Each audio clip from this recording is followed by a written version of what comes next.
Hello students, welcome back to Coslogs. So physics की series में हम लोगों ने मैकेनिकल प्रॉपर्टीज ऑफ सॉलिड्स को कवर अप किया है and we have discussed important topics of that chapter. उसका लिंक मैं डिस्क्रिप्शन में प्रोवाइड कर रहा हूँ, you can start watching from there. Now हम लोग अब नेक्स्ट चैप्टर स्टार्ट करने वाले हैं उसी सीरीज में, and this time mechanical properties of fluids. So अब हम फ्लूइड्स की मैकेनिकल प्रॉपर्टीज पढ़ने जा रहे हैं, तो हम ये पहले देख लेते हैं कि फ्लूइड्स होते क्या है। जब भी हम किसी से पूछते हैं कि व्हाट आर फ्लूइड्स, तो पीपल थिंक ऑफ लिक्विड्स, या हमारे माइंड में सबसे पहले लिक्विड्स आते हैं। बट एक्चुअली में फ्लूइड्स क्या होते हैं?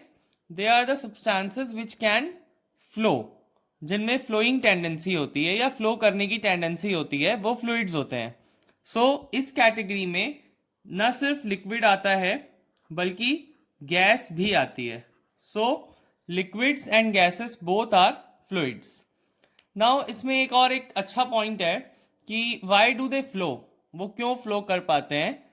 सो जब भी लिक्विड किसी कंटेनर में केप्ट होता है और वो इक्विलिब्रियम में केप्ट है, मतलब लिक्विड में इंटरनली फोर्स स्टेबल है, तो क्या होगा कि लिक्विड एक फोर्स लगाता है जिस भी कंटेनर के वॉल्स के वो कांटेक्ट में है।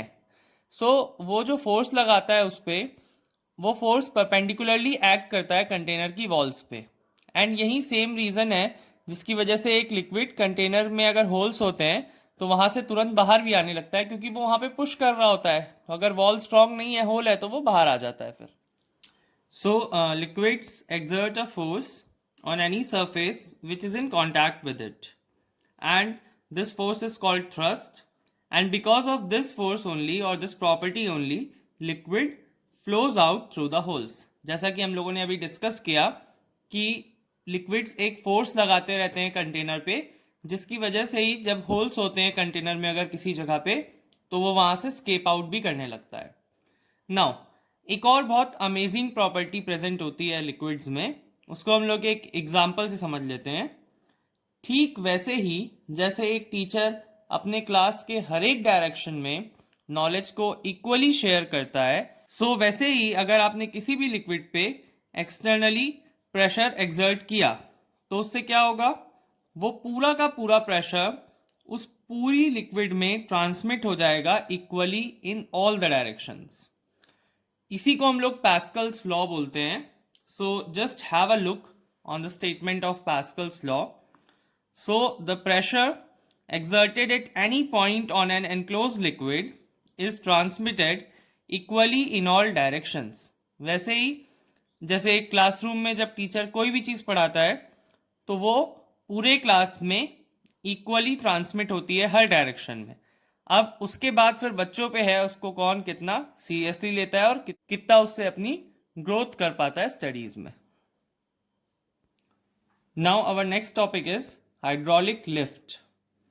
Now first of all, this particular arrangement or hydraulic lift is an application of Pascal's law। मतलब जो हमने हाइड्रोलिक लिफ्ट की डिजाइनिंग करी है, उसका जो गाइडिंग प्रिंसिपल है या वो जिस पे बेस्ड है, वो पैस्कल्स लॉ है।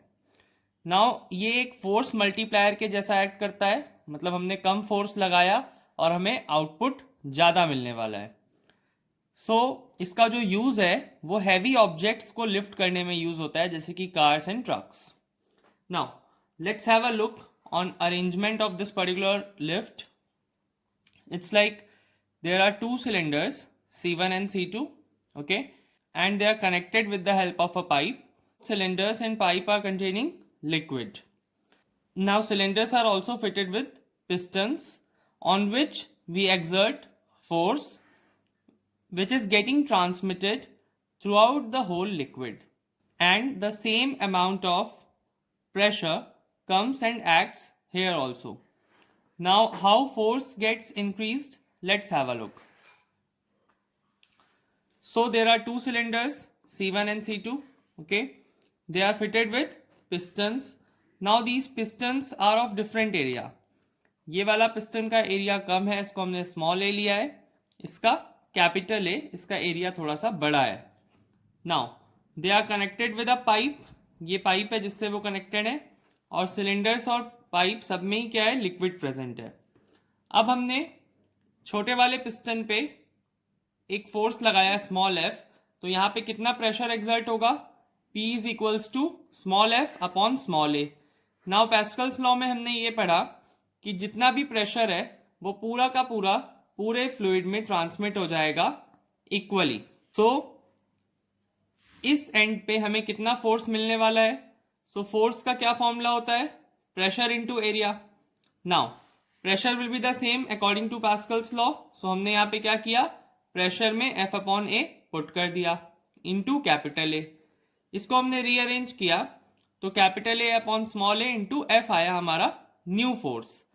नाउ कैपिटल एफ की वैल्यू ओवरऑल बड़ी होगी स्मॉल एफ की वैल्यू से, क्योंकि आप स्मॉल एफ को मल्टीप्लाई कर रहे हो एक ऐसे रेशियो से जो मोर देन 1 है, क्योंकि यहाँ पे कैपिटल ए हमेशा बड़ा रहेगा स्मॉल ए से। सो जब भी ये रेशियो मोर देन 1 रहेगा, सो उस केस में ये मल्टीप्लाई होकर के हमें एक बड़ी वैल्यू देगा। मतलब हम लोग कैपिटल ए अपॉन स्मॉल ए की वैल्यू को बड़ा करते जाएंगे एंड ये जो हमारी डिवाइस है ये फोर्स मल्टीप्लायर के जैसा एक्ट करती जाएगी। सो वी कैन फाइनली से कि हाइड्रोलिक लिफ्ट ने पैस्कल्स लॉ की हेल्प से फोर्स मल्टीप्लायर के जैसा एक्ट किया, और इसका यूज कहाँ पे है, it can be used to lift heavy objects like cars and trucks easily with the help of a small force जो हम लोग यहाँ पे एक्सर्ट कर रहे हैं। सो आई होप आपको पैस्कल्स लॉ और उसका ये एक अमेजिंग सा एप्लीकेशन अच्छे से समझ में आया होगा। इसमें कोई भी डाउट है तो आप कमेंट करके बता सकते हैं मुझे। एंड चैनल अभी तक सब्सक्राइब नहीं किया है तो कर लें, and please share my video also.